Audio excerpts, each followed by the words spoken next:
Hey friends, it's Mrs. Hanson here, and I was thinking about Christmas and all of the traditions that we have. And one of the traditions of mine over the years at CCCS has been to go to all of the younger classrooms and recite one of my very favorite Christmas poems, which is The Night Before Christmas, or A Visit of St. Nicholas. And I didn't get to do it last year because of the coronavirus, and I don't get to do it this year. And so I thought I would make a little video of this tradition so that we can keep it alive, at least in some way, and we can spread a little bit of Christmas cheer to everybody at CCCS. The trick for you kids that are watching is to listen very carefully and make sure I don't make any mistakes. I usually make at least one, sometimes two, when I do it. And so you got to listen very carefully and double check me and make sure I don't make any mistakes. The cool thing about this copy of A Night Before Christmas, it looks very old, but it's not. This is a reproduction of the very first publishing of this poem.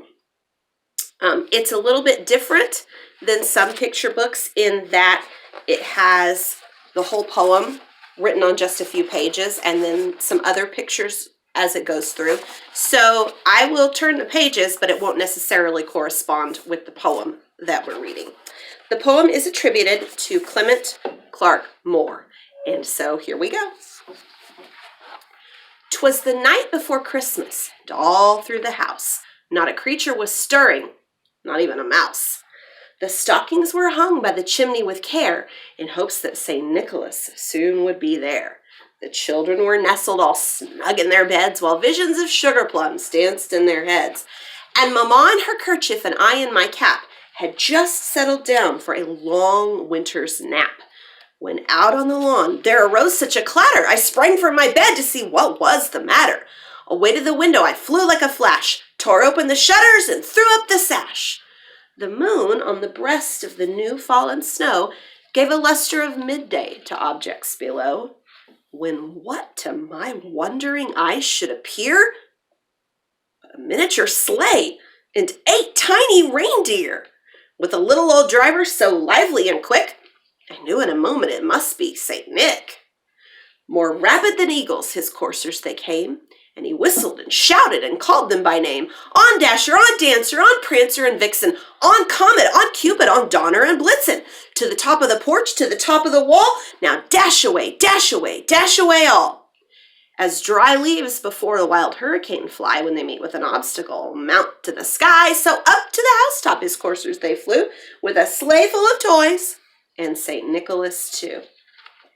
And then in a twinkling I heard on the roof the prancing and pawing of each little hoof. As I drew in my head and was turning around, down the chimney St. Nicholas came with a bound. He was dressed all in fur from his head to his foot, and his clothes were all tarnished with ashes and soot. A bundle of toys he had flung on his back, and he looked like a peddler just opening his pack. His eyes, how they twinkled, his dimples, how merry. His cheeks were like roses, his nose like a cherry. His droll little mouth was drawn up like a bow, and the beard on his chin was as white as the snow. The stump of a pipe he held tight in his teeth, and the smoke, it encircled his head like a wreath. He had a broad face and a round little belly that shook when he laughed like a bowl full of jelly. He was chubby and plump, a right jolly old elf, and I laughed when I saw him in spite of myself. But a wink of his eye and a twist of his head soon gave me to know I had nothing to dread. He spoke not a word, but went straight to his work, filled all the stockings, then turned with a jerk, and laying his finger aside of his nose, and giving a nod, up the chimney he rose. He sprang to his sleigh, to his team gave a whistle, and away they all flew like the down on a thistle. But I heard him exclaim, ere he drove out of sight, Merry Christmas to all, and to all a good night.